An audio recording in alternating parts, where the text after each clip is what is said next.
Wow, a lot of people from chat. Cool. So a little bit about me. That's me.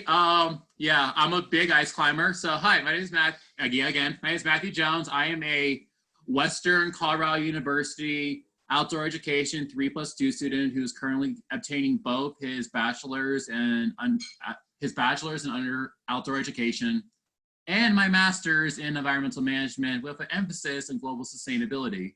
I've been working in the EE field for around six or so years since I was 17 years old. I'm 23 now. I am also one of the education fellows for the Coldharbour Institute, where I've designed a multitude of curriculums, working with a bunch of different kids. And during the summers, I'm one of the main Trek leaders and unit leaders for the Massachusetts Audubon Society's Wildwood Camp, where I work with a diverse range of kids. Many of them are trans, queer, what have you, on that spectrum, which we're going to talk about in a little bit. And that's just a fun photo of me ice climbing with my pride flag. It's great. Right. All right, so we're gonna start off with a statistic real quickly for all of us to be aware of just the gravity we're talking about. You may think, oh, really, some of you may not have experienced having kids that are identified along as queer, but it is a very important thing just to know about and how to deal with these issues. So that's why you coming to this presentation is incredibly important. From a statistic I found, more than half of transgender male teens who participated in the survey reported attempting suicide in their lifetime, while 30% of transgender female teens said they attempted suicide. Among non-binary youth, 42% of respondents stated that they attempted suicide at some point in their lives. Suicide is the second leading cause of death among young people ages 10 to 24, and LGBT youth seriously contemplate suicide almost 3 times the rate of heterosexual youth. And another fun statistic, over half of youth that are homeless right now are actually identify as queer in some way. This is just emphasizing that a little bit more. It is very important for us to be aware of the gravity of the situation we are dealing with, because you never know when a kid comes into your program, whatever program y'all deal with, you never know what they're going through, and what just having one person in their life who may understand them or may accept them for who they are, how much good that can do in a child's life, or even in a coworker's life, whoever's life it is. So that's, I can't thank you all enough for choosing to come to this training today. So quick outline what we're gonna do. We did the introduction. I'm gonna very quickly go over terms to know. This is much more of a practical training than is a idea on theory, and more of like terminology. We have an open Q&A session at the end for questions like that. And throughout it, we're going to focus on 3 different things that we all may experience. And the last one is something we all should do actively for every session we do. So we're gonna talk about affinity groups. We're going to talk about what to do if a client comes out to you, how to deal with homophobia, transphobia from both a youth, so like youth to youth, from a coworker, or from your boss. And then we're going to talk about how to create safe spaces early on. So we're kind of working in reverse, because if you help create a safe space early on in your program, hopefully a client will feel comfortable coming out to you, and hopefully that will lessen the amount of homophobia and transphobia that will be present within your program. And as I said before, we'll have an open Q&A at the end. Everything going well in the chat so far? Anyone have any big questions? Or are we doing good? All right. Seems like no one has any big questions, so I'm gonna keep going. All right. So to give you, one sec. My goals for this is to give you a better understanding of knowledge, and pretty much like I said earlier, give you a practical guide for working with this subset of the population. So to start off, we're going to go over a real basic way we explain things involving gender fluidity, gender, sexuality, all those different terminologies. Because if you were the terminologies have evolved a little bit since like 30 or so years ago. So this is called the gender unicorn. A lot of different places, queer advocacy groups, queer education groups, use this as a real easy way to explain these topics. So the first one we're going to go over is something called gender identity. And gender, you can do this in a fun way for EE. Gender is up here. Gender is how you feel. It's what you feel you are. So there's something. So I'm going to give you. So if you can everyone see my arm? I can't see anyone, so I'm guessing everyone can see my arm right now. So imagine this arm we would call the binary. So from this end, we would say is the male. This is female. And most people fall somewhere along this binary. And when you say the word non-binary, that can mean someone who's gender fluid, agender, anything like that. Gender but non-binary means you may just not fall in this binary. You're not A or B. You could be both. You could alternate between A and B. You could be somewhere in this, like a circle for it. And gender is how you feel. We're all kind of like working on that. And it's a really interesting thing. So for gender identity, a lot of times you'll have people who, when they say, oh, I identify as a male or a female, I am non-binary, a lot of times, there's a lot of different pronouns they will use. A very common one is they. That's kind of like the standard. And if you don't know someone's gender, don't assume, use they. It's just a really safe bet. Oh, do we actually have a question?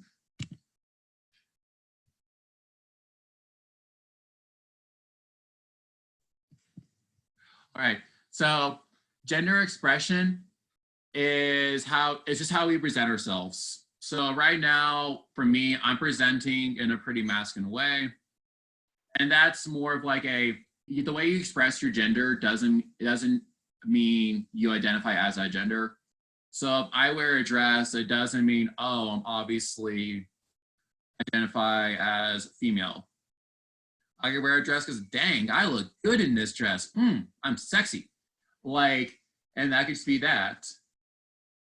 But some people like to dress the way they feel. Most people do.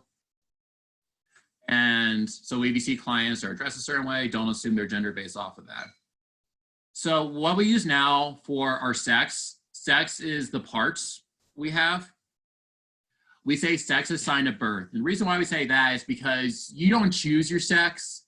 It's kind of like a class assignment, which all of you with kids in online school right now are experiencing. So it's you pop out, you know, or you pop out whichever way you pop out, and they tell you, they look down and they're like, you're male, female, or just gonna go intersex. And intersex people are people that have both male and female sexual organs. So that's why we say sex assigned at birth. Your sex assigned at birth does not mean anything for your gender or your gender expression. They're all separate things. Who you're physically attracted to is your heart. And same as emotionally attracted to, those could be two different things. So it goes back to that binary idea of, so let's say over here, this end is 100% heterosexual, as in you are attracted to the opposite gender. And over here is 100% homosexual. And that means you are attracted to the same gender. Notice how I'm using gender, not sex. We usually use gender as the thing that you're attracted to versus sex. So you have this over here. And most people, fun fact, there's a lot of sociological studies that show most people are not 100% here, 100% here. Most people are somewhere in this gray area, just somewhere along there. That's why you see on the unicorn, there is this whole thing right there of the spectrum. That's the thing we all have to understand. This is all a spectrum. There's not just like, most people aren't like 100% here, 100% there. We're all kind of like somewhere along the line. And then there's people who are something called asexual. Asexual is they do not feel physical attraction to someone. They're not interested in sex. There's a lot of variations on that, and there's different ways to show that. There's a really cool chart I found, but it's very complicated, and we did not have time to go over it today. So you have that. So really easy way to think about it is heterosexual, homosexual, bisexual is if you're attracted to both genders. And then pansexual, which is another really common one, is like, this is a line, they're a circle. So they're attracted to pretty much anything, any gender. It's not that big of a deal with them. And emotionally attracted to, that's your romantic side. That can be very different from your physically attracted to. There's people that are asexual, for example, but they still feel romantic feelings towards someone, but not sexual feelings. So it's important to have that distinction. Then there's some people who are aromantic, like they don't really feel romantic feelings, but they feel they're physically attracted to people. It's a spectrum. Everyone's different, and it's a really good thing to understand. Just these basic terminologies going to the rest of this, so you have a background knowledge. You can go really into this rabbit hole and learn a whole lot about it if you want to. I highly suggest you do. It's kind of fun. It's a great time. I think it's a great time. All right, someone smiled. That's good. All right, so going on to our next thing. Before I go, actually, does anybody have any questions? I haven't seen anything pop up in the chat. Does anybody have any questions so far? Anything I'm missing? No? Great. All right. So, just a real quick terminology so we should know. Queer. So a long time ago, or not a long time ago, in the past, queer was used as an insult towards people of the community. Nowadays, it is oftentimes it's a very good term that many of us use now. Even in this presentation, we use queer as an umbrella term for anyone who is a gender or sexual minority. And when I say that, it means that you're not a cisgender heterosexual person. And what is cisgender? Cisgender is someone whose gender identity correlates to their sex birth. So going back to that unicorn, cisgender would be if you were assigned male at birth, and then you identify as male still. Me, for example, I am cisgender. I was born male, and I identify mostly as male. We already went over the gender binary, and the most common term you'll see if you see the actual acronym versus just queer or something is LGBTQIA+, which means lesbian, gay, bisexual, transgender, queer, intersex, or asexual. Sometimes you'll see something called two-spirit listed in there. I don't like listing that. Two-spirit is a term, it's a societal role. It's a societal distinction used by quite a few Native cultures. And for anyone that's not a Native person to use it, to me, and for a lot of people, it's very easily seen as cultural appropriation. There's other terms we can use that are not so important to a very certain culture. So I choose to leave that out for the most part. If you are Native and you identify as that, great. So one thing a lot of us should be aware of are something called affinity groups. Usually I would say raise your hand if you know what an affinity group is, but there's a lot of us. So worst group are 10 people raising their hands. So an affinity group are a group of people linked together by a common goal or interest. This can be seen by groups such as Outdoor Afro, Indigenous Women Hike, the Venture Out Project, Brown Girls Climb, Queer Nature. And the reason why I bring these up is that to me, it's very important for us and our organizations to support these affinity groups, especially if we don't have certain knowledge. Like this training is great, but if you want to have, let's say, a bigger training for all your staff, you could hire one of these groups possibly to come out and be an expert and help run a training for you, or on your website, help advertise these groups. These groups do a lot of amazing work for a lot of people that's very beneficial to our industry. Venture Out Project is just a really cool one. That's a queer focused guiding group that does a lot of hiking. And there's some places in Colorado, but they're mostly on the East Coast. But they're just one example of a really cool one that I personally enjoy. So we're gonna start with our first practical thing. All right, so before I go any farther, does anybody have any questions? You can look in the chat. Oh my God, Zoom hates me. All right, anybody have any questions so far? Anything? Are we good? Are we good, Viviana? Yep, no questions so far, Matt. Cool. Yeah, right now my computer's like fighting me tooth and nail, so I'm like, it's great. All right. All right, so we're gonna start off with just a little scenario. I want everyone to close their eyes, and I'm gonna give you a quick scenario that you may have experienced something like this before, you may not have. All right, so you are leading a school group. You've seen this group a couple times throughout the year. They come pretty often to your organization. You're pretty good, you know these kids pretty well. They like you like them. It's a great thing you got going on. One day, this kid that you know as little Timmy comes up to you. These kids, let's say these kids are around 13. They come up to you and they say, hey, I need to talk to you about something. And you can tell something's really bothering them. You look on their face, they're really sullen. It looks like they're about to like explode with tears. And you're like, of course. And you go talk to them and they say, I'm really scared to tell you this. I think I'm not a boy. So if anybody wouldn't mind sharing, this goes back to the idea of a safe space.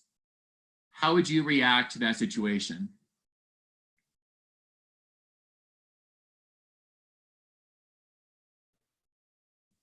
We're okay to unmute and answer those questions or answer Matthew in that group chat as well. So yeah. I'll give everyone like a minute or so. If anybody wants to talk, please do. So Mandy said she would say, okay, tell me more. That's great. Anybody else have anything else? Feel free to talk. All ideas are valid. Don't feel like, oh, I'm gonna say the wrong thing. Or if you feel that, that's totally valid. But I'm trying to create an environment where you feel safe to say how you think you would react to this right now. We all make experiences at some point in our careers. Yeah. So Carolyn said, thanks for trusting me with something so important. Perfect. Anyone else? Right, remind them it's a safe space. Awesome. Yeah. Thank you, Hannah. Thank you, Sherry. All right. Awesome. So for the sake of time, thank you all for everyone who responded. That's great. That's awesome. Thank you. We're gonna do this. We're gonna do this again. So don't worry if you didn't do it. You didn't get a chance to respond this time. But so little Timmy came out to you. Then you say that. There's a couple of different ways you can approach this. All of you had a really good basic idea. And one thing I like to say is it's our job to shut up and let them talk. It's really hard for a kid or anyone to come out to you. It's a very important moment. For that kid, it could be the first time they've ever come out to anyone. As someone who has had to do this, it's very scary. Because in our culture, especially certain other subcultures, you don't know how someone's going to react. It's incredibly horrifying. And when they trust you enough to say, for them to tell you their truth, that's a huge honor. But also, when they do that, they probably want to say more than just, oh, I'm trans. Wait a sec. There we go. Because most kids won't go, hey, I think I'm gay, bye. That really doesn't happen too often if they're actually like coming out to you in a very, if they're just saying it as a matter of fact and they're like comfortable with it, yeah, that's more common. But when a kid actually is coming out, as in this being the first times they're really revealing their true identity or the way they currently are feeling to someone, they have a lot to unload. So it's very important if that happens in that situation to try to go to a more private place, depending on wherever you work. Like where I work in the summer times, I'm not allowed to be alone with kids. No one is. So what I like to do is have a sign with my co-instructor or whoever I work with. And it's something the kids don't know what it means. I use this for all my programs. It could be, I like to do this, like a shakabra sign, because that means, hey, I need to talk to this kid personally right now. I'll talk to you about this later. Keep the other kids distracted so they're not trying to come over and see what's happening. Because you don't want to be like, hey, I'm taking Timmy for a walk. See you later. Like, that brings a lot of attention to it, at least in my experience. So by having something that's nonverbal, it can help the situation move a little bit more smoothly. So one thing is, be positive. Say, thank you for trusting me. Make sure you tell them how brave they're being. Make them feel good about this. But then shut up, take them to a more private place and let them speak. As many said, okay, tell me more. Affirm their feelings, make sure they're feeling good. Then be like, okay, talk to me about it. How long have you been feeling this way? What do you need to tell me? Let them dictate the way the conversation's going unless they say, I need help. Let them dictate the way the conversation is going, because usually most kids, for those of us come out, we've run through this conversation a million times in our head before we actually do it. We rehearse it, and then when we do it, it's like anything in life. You never expect it to be the way it actually is. So it's very important that you let them kind of process what they're feeling. Let them process their emotions and be there for them in whatever way is best for that child. Some kids love hugs. Some kids are like, you hug them, they're going to shut down. So make sure you know, try to play that by ear. And understand, like I said, understand this is an emotional time for them. The number one thing we have to do, though, is to make them tell them when they're done. When they say what they need to say, be like, okay, thank you so much for telling me. And then make sure they know our job is to make sure that they feel supported, comfortable, respected, and affirmed. And that we would treat them the same way. Because for a lot of times, kids, like for us that come out, it can be very scary because you're like, oh, I just came out. Is this person going to, whoops, sorry. They think, oh no, they're going to treat me, maybe they're going to treat me differently. They're going to tell. A really important thing is to not tell their kids unless they want you to help. Let's say, okay, hey, like Timmy says, I don't think I'm a boy. And they say, I think I'm a girl. Say, oh, after that, you let them explain what they need to do. You do shaka bra so you can take them to a more private spot, affirm their feelings. Then you can say, hey, what can I do to make you feel more comfortable or respected or affirmed in this community that we have right now? By community, I mean the group that you're in. And they can, maybe they'll say, can you call me by Jennifer? And make sure you say, hey, do you want me to tell that to the rest of the group? Or would you like to keep that between us?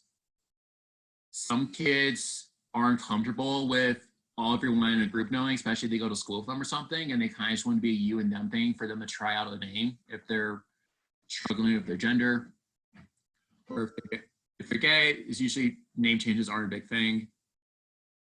But it's all those kind of things, the same basic idea of ask them what you can do for them to make them feel more comfortable. And don't go spreading to the other kids unless they want you to. Don't go be like, hey, Timmy's gay, everyone. Timmy's a girl, yeah! We don't do that. Unless they want you to make an announcement for the group, don't do that.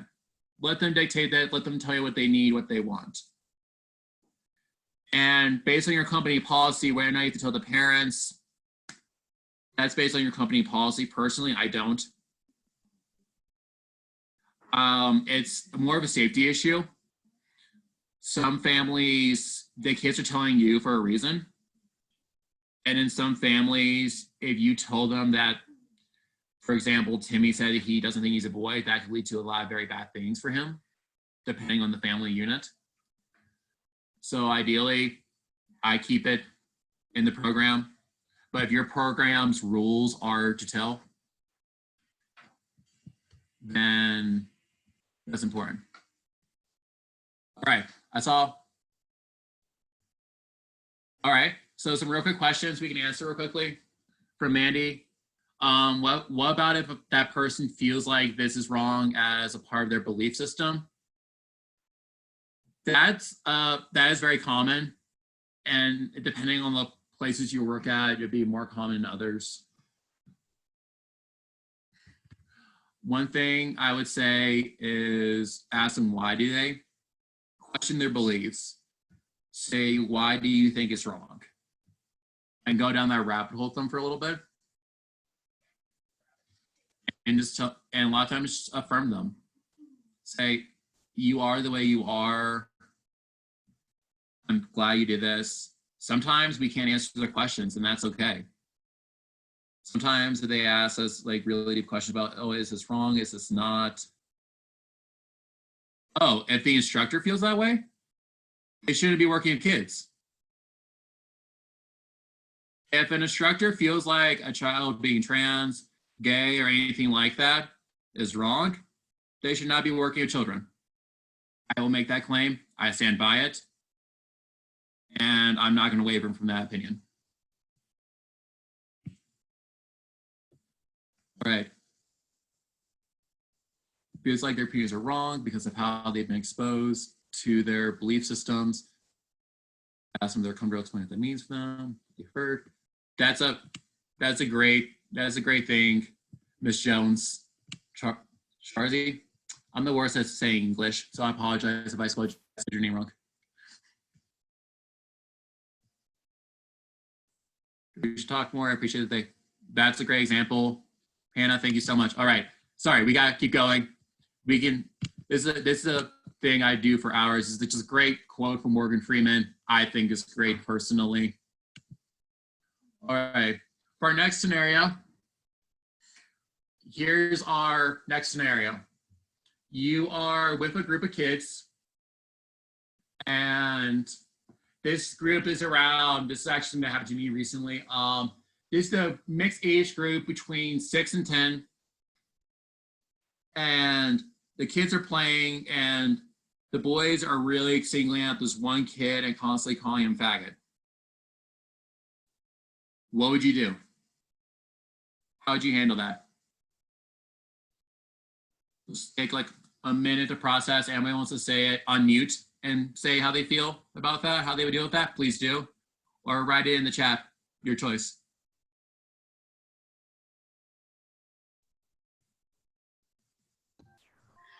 Hi there, this is Caroline. Hi, Caroline. Hi, so I'm trying to use my video, but it's not available to me right now. I feel kind of funny because I'm sure that you feel this way, that you can't see anyone's faces. It's kind of like talking to, you know, is somebody really out there or not? I don't know if that's what you feel. But for me, that isn't something that I've experienced personally in my classes per se, but I feel like that would be something that I would jump in right away to stop that. I think because, you know, depending on everybody's emotions at the time, so sort of like maybe take a moment away and say, hey guys, let's, you know, this is a lot we need to unpack here right now. You know, express my personal feelings about it. I'm seeing something that is really not okay with me. And so we're gonna have to, let's, you know, talk about this. And everybody's got their own way through which they do a conflict like that. In my program, we talk about hurting words and hurtful words because I work at a preschool and kindergarten, and we do have some elementary school programs. But we talk about cutting words and hurting words. And so I'll probably start there, but I feel like most immediately would be to do something, right? To have the grown-up that's there express their personal feelings about it being a not okay thing. That's awesome. Yeah. Anyone else? Anyone in the chat or anything? Thank you so much, Caroline. Much appreciated. You're awesome. Anyone else? All right. Well, let's pop in the chat. All right, we're just keep going because we don't have a lot of time. So one of the things that was a great example. So first we're going to talk about some signs of homophobic, transphobic behaviors that we may see, because sometimes it can be a lot more underhanded than we realize. Kids, we all know this, kids are incredibly intelligent in the way they bully. They don't bully in just one way. It's not like TV where they just beat each other up, you know? It's not like a schoolhouse fight all the time. There's a lot of times very underhanded measures. So some signs you can look out for, especially if the kid is out. Sometimes they're not. Sometimes kids just love to pick on someone and use those kind of words if they feel like they may be. Is microaggressions. We hear this term a lot, and it's a lot of times made fun of, which is really disappointing. Microaggressions are things where they're underhanded comments. So for example, saying, have any of you ever seen Get Out? There's a lot of really good examples of microaggressions in that film. Like when the main character's there and he says he goes to college and everyone asks him, oh, on like an athletic scholarship because he's Black. That's the example of a microaggression. Or if it's like, oh, you're gay, you probably don't want to play football with us. It's little tiny comments. It's not like, you know, like saying, oh, you're like saying the F word, for example. It's not that. It is small little things that slowly build up and they really tear someone down. They're very small comments that build up and tear someone down very quickly. Excluding someone, it can be like the football example, for example, kids just obviously leaving a kid, excluding them. We've all seen that. Name calling, using words like gay in a hurtful way, that's surprisingly still really common. I was working with a group up in Gunston community schools, and it was still very heavily used in a very like kind of concerning way that how much is still used. I'm not sure how many of you have seen kids use that kind of language saying like, oh, that's so gay, man. But like, it's still pretty common. We shouldn't do that. Typical bullying. Physical violence nowadays is something that, especially when it comes to things like homophobia, transphobia, is not that common in most areas. Some areas it is very common. Fun fact, trans people are being killed at a very alarming rate, and there's not a lot of investigations into them.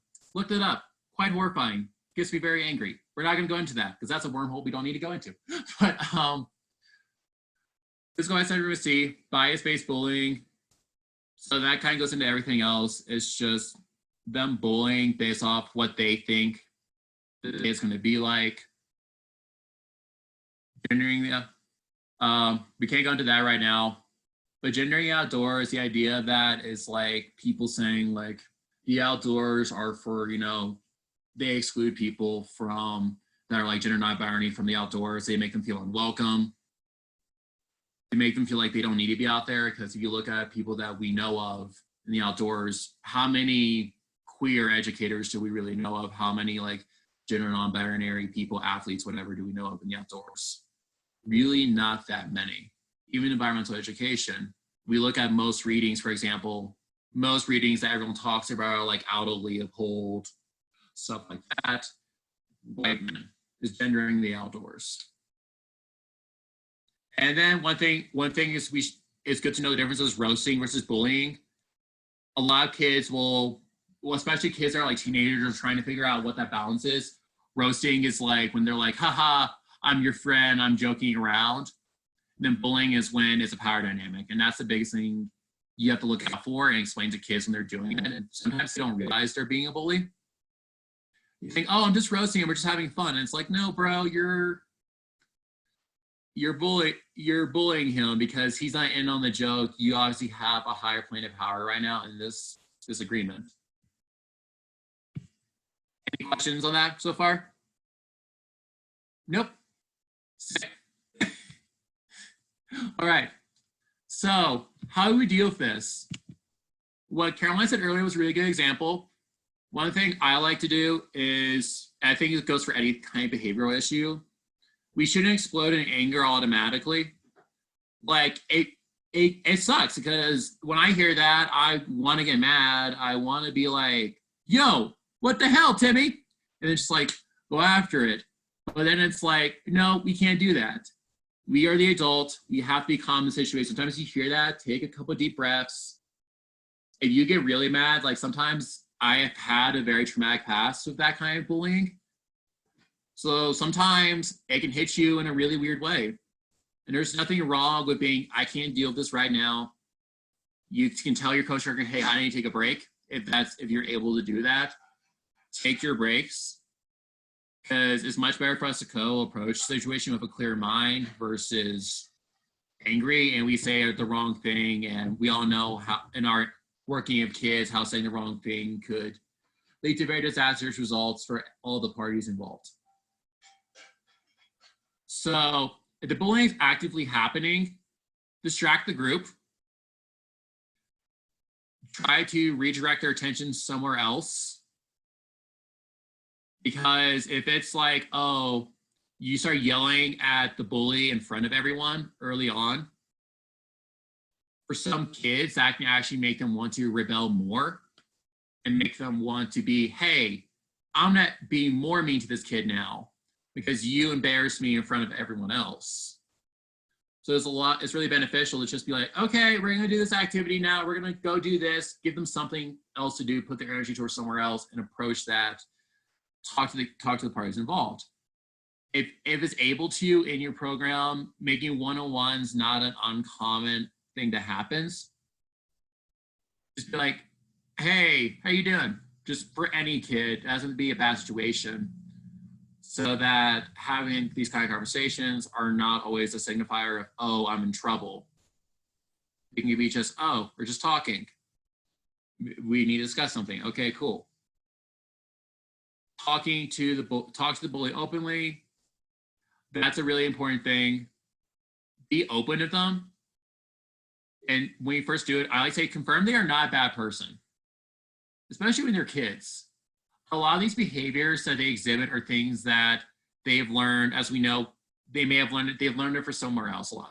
It could be from parents, it could be from siblings, it could be from school, whatever. Because if you just go in on a bully and be like, yo, you're such a jerk. Oh my God, you're being so mean to that kid. You suck. You're the worst. Get out of here. That's obviously an extreme example, but I like comedy. But we can't go in like that. These kids, maybe they don't really know what the words are saying, like Caroline was saying, cutting words, saying, hey, let's say the kid that was bullying, the kid that was calling the kid faggot was, let's say his name was Jeffrey. Like, hey, Jeffrey, I saw you using some words over there to Timmy. I wasn't really liking that. I know you're a good person. Why were you using those words? I feel like those words were very hurtful. And it goes into some ideas. Using I statements, saying I feels. Those are very good just for any conversation, any kind of like discussion. Instead of making a fact, saying I feel about it. And explain to the person why the behavior is problematic. For a lot of kids, they don't really know. I saw some things on the chat. I'll deal with those in a second. For example, there was a girl I was working with, and I was talking with someone else, and she said, oh, I met my first gay friend. And she was like, great. Then this little girl who was around 8 said, ew. And I brought her aside later on. I was like, hey, why did you say that? It's like, I'm not going to say her name for obvious reasons. It's like, hey, I really like you. I know you're a good person. You don't like hurting people. Why did you say that? I felt like that was very hurtful. And she was like, I don't know, because they're gross. And it's like, ask them why. Go and try to see where they're coming from and try to inject new information. A lot of kids don't have a lot of experience with queer people, especially in certain communities. So just by giving them a little bit of like knowledge, it can make a big difference. A lot of times kids realize, oh, I didn't realize how hurtful that was. And when dealing with the victim, it's to me very important to be like, hey, don't make the bully know too. don't like, even if the kid did tell you, the kid that's being bullied told you they were being bullied, do not say, hey, Timmy told me you were bullying him. Because what that a lot of times leads to, especially if it is a power situation, which is what bullying is that kid who's bullying may reach out to that kid later on and be more of a bully to him because he quote unquote snitched. And that's something we really want to avoid. That can become a very bad situation very fast. You can say, hey, I saw you doing this. Put yourself as that person who was the reporter. So you saw it, even if you didn't. Because you don't want to single out the victim. You don't want to make that victim feel like, oh, I can't tell because I'm going to be mad at me. You don't want to do that. All right. I saw some things in the chat, and I'll get that in 1 second. Oh, running out of time. All right. With the kid that is being bullied, make sure they're doing it, see how they're doing emotionally. Some kids, they really don't care. Some kids, it is just roasting. And it's still good to discuss with even the kids seems like they were into it, maybe they didn't realize how bad it actually is and say like, hey, that's why we don't say that word. Same thing as bully. But for the kids are being bullied, it's gonna be like, hey, how are you doing? I saw that when they were treating you earlier. Hopefully you have good enough rapport with them that they'll be a little bit open to you about that. And make them feel like you're there for them. A lot of kids who get bullied like that, it's really easy for them to feel like those in power are not there for them. And for them to feel like, oh, I'm in this by myself. But if you go and say, hey, I'm here for you. I saw what happened. We're going to deal with it. I want you to feel safe. Affirm their feelings. Make sure they know like, hey, that was kind of not cool what happened to you. Because that makes you feel validated. And that's a very important thing. And then maybe at the end when things kind of calm down, do a general thing of, hopefully do this early on with what we're about to go into. Then say, hey, we're inclusive here. We don't use this kind of language. We like to make everyone feel welcomed. So the main takeaways from this one are deal with the kids individually. Don't try to cause any more damage than what's already been done. And then after that, try to address the group as a whole later on and try to reestablish the standards, the precedents, and also deal with their whatever preconceived notions they have about anything about queerness. Address those previous conceptions they have. All right, real quickly. So let's say you have a coworker who's being homophobic. That can happen to a lot of us. I know a surprising amount of adults who still use pretty transphobic things. Like, let's say a kid has said, hey, can you use these pronouns for me? Can you use this? And they are your coworker's actively not doing it. They're not kids. They are an adult. Hopefully you know this person well enough to know how to talk to them. But if not, talk to them directly, be stern, don't back down. This is not an issue where you should compromise.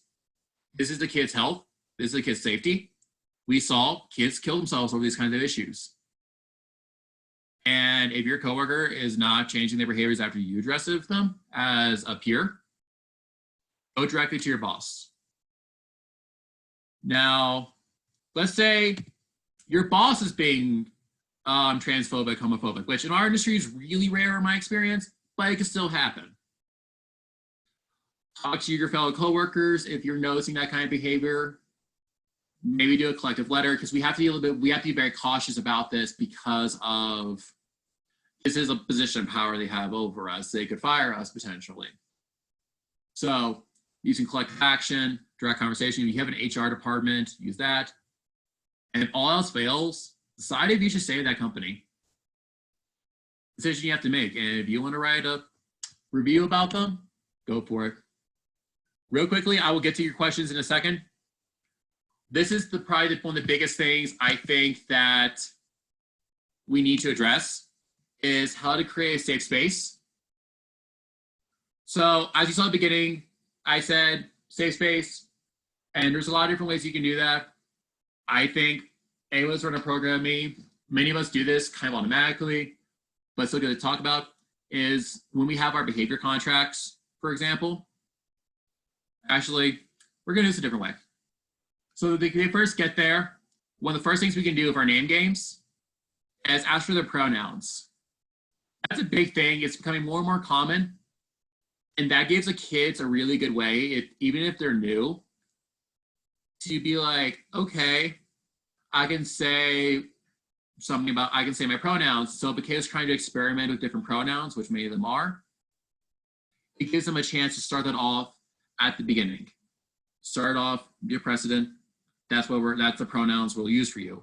And kids may change up the pronouns throughout time you know them. And that's totally okay. We're all kind of figuring out what makes us feel the most comfortable. Go with it.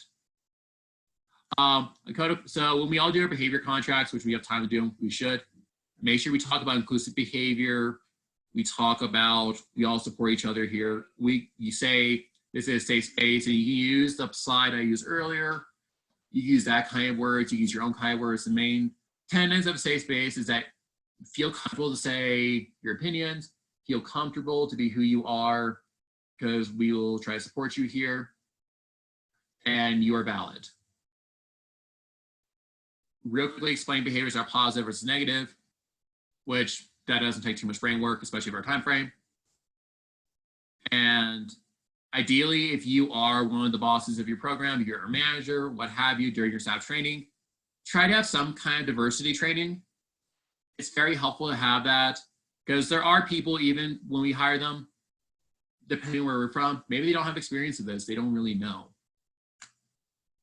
So it's really good to have that training early on, teach them pretty much teach them everything I'm teaching you right now, plus extra, because you'll probably have more than an hour, and go through all that.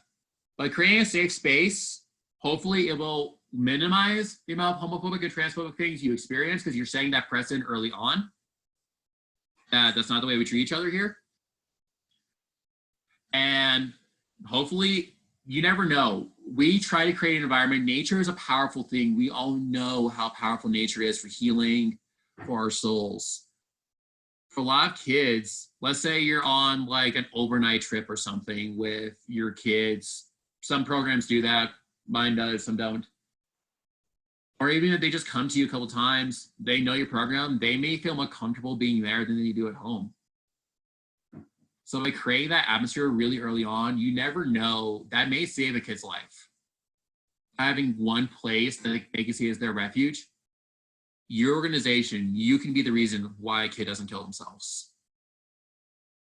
It's a very important thing for all of us to realize. We all have a tremendous power and our responsibilities as environmental educators. Working kids in general, we have a tremendous responsibility. All right. So we have a couple minutes left. Ask any questions you have. I'm gonna try to go to the chat. Right now it's not working, so if someone could possibly, is this? Here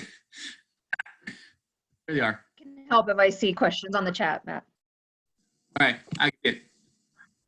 Let's see. All right, got it. All right.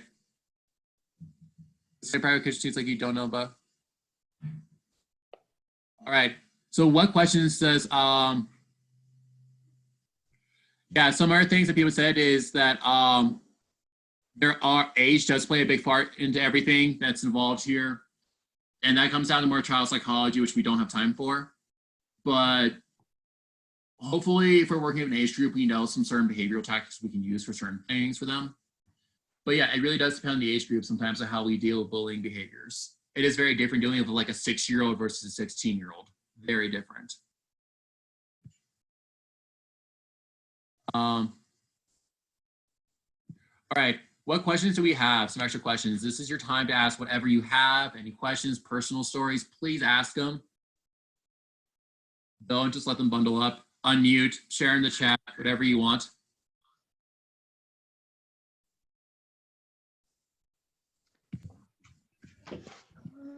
Hi, this is Caroline again. Hi, how you doing? Hi, good. How are you? Well, So I think I probably mentioned earlier that I'm like a preschool kindergarten. So I feel like I'm kind of in that area where it's a great place to sort of start the conversation with children in general, so that, you know, as they grow within a program of inclusion and acceptance, like the one that we aim to create at my program, that, you know, the kinds of situations that you're talking about as children age and as they enter, you know, a more mainstream environment where they may encounter those kinds of conflicts, you know, I feel like we can kind of, I'm at the place where I can start, you know, in that development where it can mitigate those things. So what are the kind of best ways, things that I can implement, like whether it be through storytelling or whether it be through puppet shows, things like that, ways to approach queerness in my classes and in everyday, you know, engagement with my students that can sort of like help to, you know, help to grow that at this like very sort of like tender, early, impressionable age? Awesome. That is a great question. Thank you so much. Because you are right. It is all these behaviors that these kids learn in schools. If we try to make these not things they know from early on, we try to teach them acceptance, inclusivity, that being queer is normal. It's not an odd thing. It's just people being who they are. That it won't be like there's a difference. I think the most important thing is care about your safety first, depending on the communities you work in. For example, when I was in Africa for a bit, I couldn't talk about queerness because that could become a safety issue. Here, that's probably not gonna be the case, but you have to play it by ear sometimes. There's a ton of, but if you are safe to talk about it, which most of us probably are, hopefully, there's a ton of great books out there about it, children's books. They have range from topics of kids having two dads, kids being transgender, queerness in general.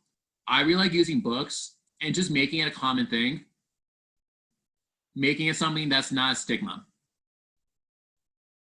So you kind of like teach like you teach anything else about like, oh, like when we teach like people from different cultures, it's the same kind of idea. We don't need to make the biggest deal out of it, but we teach them how to accept, not tolerate, how to accept it. There's a difference between the two. Is that a good answer? I say, like, honestly, at that age group, using books is great. I love using books. And squash the behaviors early on, if they start to show, I've seen 4-year-olds, 5-year-olds say things like being gay is gross because they hear that from their parents.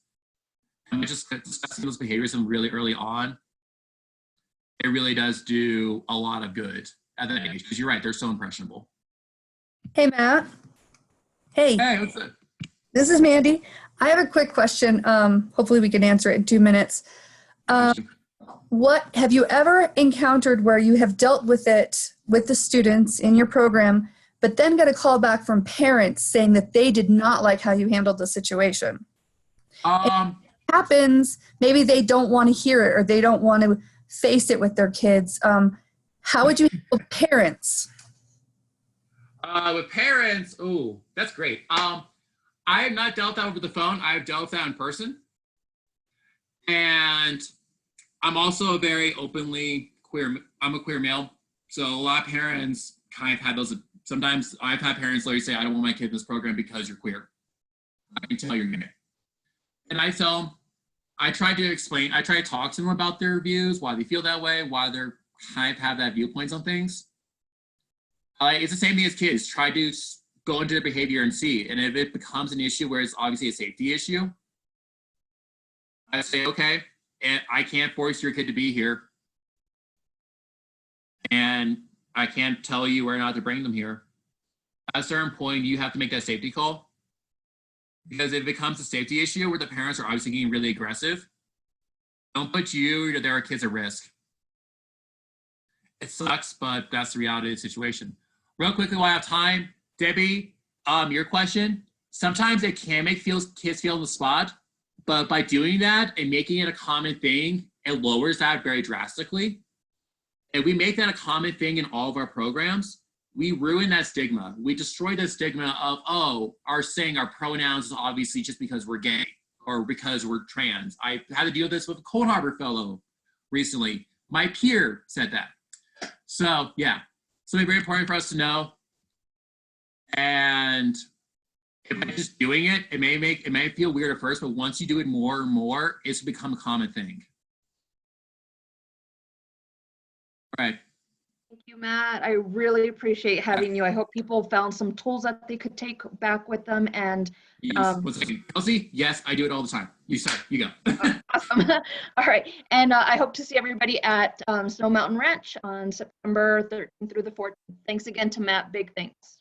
Yeah, if any of you have any personal questions, you can probably reach out through CAE and get my email. And Matt, would you be willing to share your slideshow in the resources section on the website? Sure. I'm glad it's good enough that people want to see it. Yay. That'd be great. If you'd send it to me, then I will get it up there and anybody can go back and reference all of this. Thank you guys for your time. Thanks, Matt. If you have a chance, please fill out the quick session evaluation. We'd really appreciate it. And then go check out Melanie Armstrong's session starting at 2:15 on little itty bitty microbes. Thank you all so much. I hope you enjoyed it. Thank you. Thanks, Matt. We really appreciate it. Have a great afternoon, everybody. You too. Bye. Bye.